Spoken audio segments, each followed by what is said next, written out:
တလအတုံးစီကရွက်နေရဒီနေ့ပစုံတကောင်ဝယ်လာတယ်ဒီပစုံကတိတ်စီကြီးပါတယ်900 ဂရမ်ကို40ရွက်ဆိုလို့တကောင်မဲဝယ်ခဲ့လိုက်တယ်ပို့သွားရင်လည်းစားလို့ကုန်တာမဟုတ်ဘူးပစုံစီလေးထွက်လာအောင်ကြော်ပြီးတော့အနားယူဖို့အတွက်အိုးထဲကနေဆဲထုတ်လိုက်တယ်ပစုံမုတ်ထည့်ပြီးတော့ပွားလာတဲ့အထိကြော်ပါမယ်အဲ့လို့ဆိုရင်တော့100 ရာခိုင်နှုန်းအပြည့်ပစုံမုတ်ကြော်စစ်ကိုရပါပြီပစုံကိုအိုးထဲပြန်ထည့်ပြီးတော့ပစုံစီထွက်လာအောင်ပြန်ကြော်ပါမယ်ကျဲဥတလုံးခွဲထည့်ပြီးတော့နှစ်ဖက်လုံးရှေ့ဝါရောင်တန်းလာတဲ့အခါကျရင်တော့အရသာရှိတဲ့ပစုံကျဲဥကြော်လေးကိုဆဲထုတ်လို့ရသွားပါမယ်ပစုံကြီးကတော့အချိန်ပိုဆင်းမယ်ဂေါ်ဘီမြင်လေးတွေလောင်းထည့်ပြီးတော့စားနဲ့ကြက်သွန်ဖြူလေးတက်မယ်နှံသွားအောင်ရောသမားမှွေကြော်လိုက်မယ်ဆိုရင်တော့ပစုံဂေါ်ဘီတုပ်ကြော်လေးကိုအလွယ်တကူရလာပါမယ်ပစုံကြီးကိုထည့်ယူပြီးတော့အချိန်ပိုဆင်းခိုင်းမယ်တိုဘူးနဲ့ငရုတ်ပွားကိုထည့်ပြီးတော့အရေကွန်လေးပြောင်လေးဖြစ်လာတဲ့အခါတိုဘူးကိုဆဲပြီးတော့အစာပလာမှုတ်တွေဖြူလိုက်မယ်ဆိုရင်တော့ပစုံတိုဘူးကြော်တစ်ခက်ကိုရသွားပါပြီငရုတ်ပွားကိုတော့မာစတာဂျာညိုလေးဆန်းလိုက်ရင်တော့ okay သွားပါပြီပစုံကြီးကိုဦးထဲခြံထားခဲ့ပြီးတော့ဆက်လက်အချိန်မို့ဆင်ခိုင်းလိုက်ပါမယ်ထိုင်ဝမ်မုံညင်းထည့်ပြီးတော့စားနဲ့ကြက်သွန်ဖြူလေးတက်လိုက်ပါမယ်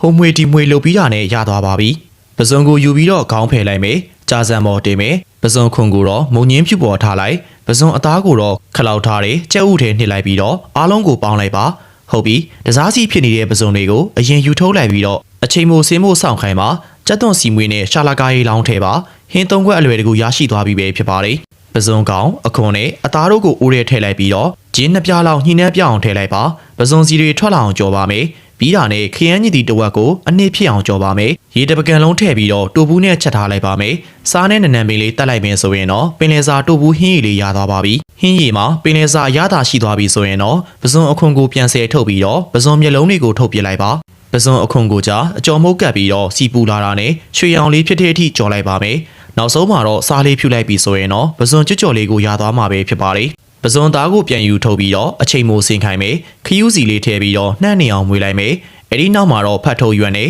ပစုံဖတ်ထုတ်ဖြစ်အောင်လုပ်လိုက်ပါမယ်စီတွေအလဟတ်သက်ဖြစ်လို့မရဘူးနောက်ဆုံးနှမ်းဖြူလိုက်တာနဲ့ပစုံဖတ်ထုတ်အိုးကက်လေးရသွားပါပြီအဲ့ဒီနောက်သူ့အောက်ကနေပြီးတော့အပေါက်လေးဖောက်ပြီးတော့ပစုံသားကိုယူထုတ်လိုက်မယ်တလုတ်ထဲနဲ့ပစုံသားကိုကုံအောင်စားမိမှာဆိုတဲ့အတွက်နုံနုံလေးဖြစ်အောင်ညှက်လိုက်ပါမယ်မင်းညာကထမင်းကြံတဲ့အိုးထဲထည့်ပြီးတော့စားနဲ့ကြက်သွန်မိတ်ထဲရောသမားမွေအောင်ကြော်လိုက်မယ်ဆိုရင်တော့ပစုံထမင်းကြော်ရလာမှာပဲဖြစ်ပါတယ်လက်ဖက်စိမ်းထဲကိုနွားနိုးထည့်ပြီးမှပစုံမျက်စိလေးထည့်လိုက်မယ်ဆိုရင်တော့ပလဲမစ်တီကိုအလွယ်တကူရလာမှာပဲဖြစ်ပါတယ်ထမင်းကြော်ကပစုံအနက်လေးပါရင်တော့ရပါပြီပစုံသားတွေကိုပြန်ခွဲထုတ်လိုက်ပြီးတော့ခါကျက်ဦးလေးထဲပိုညက်သွားအောင်လုပ်ပြီးတော့အကျော်မုတ်ထည့်ပြီးတော့ရောမွေလိုက်ပါမယ်အသားလုံးလေးဖြစ်လာပြီဆိုရင်တော့စီပူလေးထည့်ပြီးတော့ရွှေရောင်တန်းထဲထိကြော်လိုက်မယ်ဆိုရင်ပစုံအသားလုံးလေးလုံးလို့ပြီးသွားပါပြီဒီနေ့ပစုံတကောင်နဲ့ဟင်း15မျိုးချက်လိုက်ရတယ်အကုန်ပင်လေစာတွေကြီးပဲ